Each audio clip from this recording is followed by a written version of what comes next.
আজ দুপুরে আমার ফেসবুক পেজ থেকে একটা স্ট্যাটাস দিয়েছিলাম।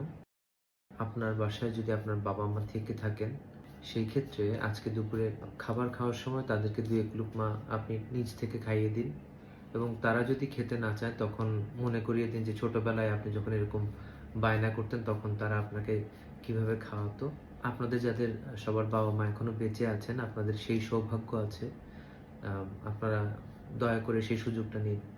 আমি নিজেও ভরা পেট ভাত খেয়ে দুপুরে চেম্বার করতে আসলাম। আমার কাছে এক বয়স্ক ভদ্রলোক আসলেন সমস্যা নিয়ে। তো উনাকে চিকিৎসা শুরু করার আগেই জিজ্ঞেস করলাম যে, "আপনি খাবার খেয়ে এসেছেন?" উনি আমার প্রশ্ন শুনে ২ হাতে মুখ ঢেকে ঝরঝর করে কেঁদে দিলেন। অনেকক্ষণ লাগলো উনার স্বাভাবিক হতে।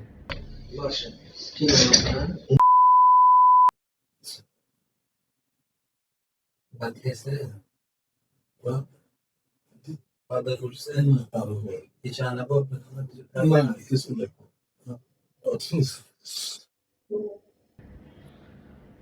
তো আসলে আমরা অনেকেই অনেক রকম সার্ভিস প্রোভাইড করি।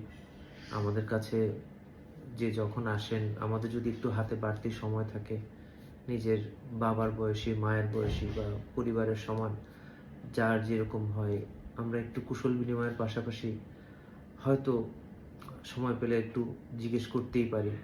আমরা আসলে সবাই নানা রকম যুদ্ধের মধ্য দিয়ে যাচ্ছি।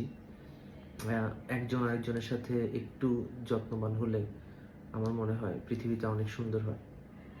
আপনারা সবাই ভালো থাকবেন।